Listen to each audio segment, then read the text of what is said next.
এবছরের দুর্গাপূজায় বাংলাদেশে হিন্দুরা খুব সুন্দরভাবে উদযাপিত করেছে। যেখানে গত বছর 30,000 দুর্গাপূজা হয়েছিল, এবছর 34,000 দুর্গাপূজা হয়েছে। এটা দিয়ে বোঝা যায় যে বাংলাদেশে হিন্দুরা সুরক্ষিত আছে শেখ হাসিনার আমলে। কিন্তু আসামে দেখুন, আসামে আমরা 1,20,00,000 বাঙালি, আমাদের এখানে 24টা দুর্গাপূজা প্যান্ডেলের বাংলা লেখা পোস্টার ছিঁড়ে ফেলা হলো। সরকার কাউকে গ্রেপ্তার করলো না, কোনো বিচার হলো না। অথচ বাংলাদেশে প্রধানমন্ত্রী শেখ হাসিনা, তার মন্ত্রিসভার সমস্ত সদস্য, সমস্ত এমপি এবং দলীয় কর্মীদের প্রত্যেকটা পূজা প্যান্ডেলে পাহারা দেওয়ার ব্যবস্থা করে হিন্দুরা যাতে সুন্দরভাবে দুর্গাপূজা করতে পারে।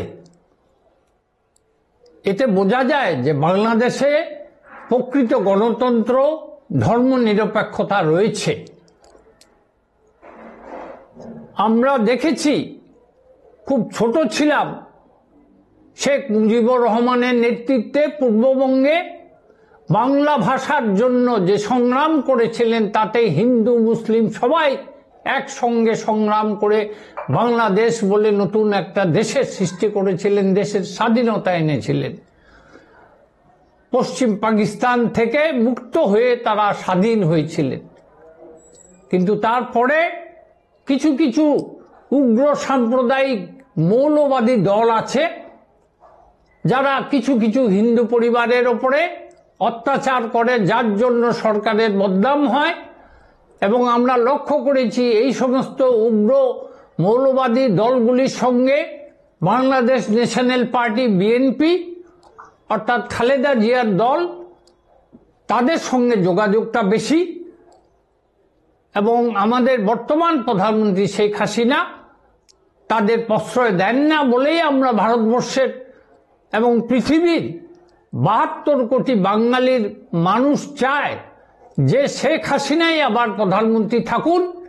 তাই বাংলাদেশের হিন্দুদের কাছে আমাদের আসামের এই 1,20,00,000 বাঙালি তথা পৃথিবীর বাঙালিদের হয়ে আমরা আপনাদের কাছে আবেদন করছি, আপনারা এমন কাউকে ভোট দেবেন না যারা উগ্র মুসলিম, উগ্র ধর্মীয় কোন রকম ভাবাবেগের সৃষ্টি করে, এবং যিনি ধর্মনিরপেক্ষ, যারা বলে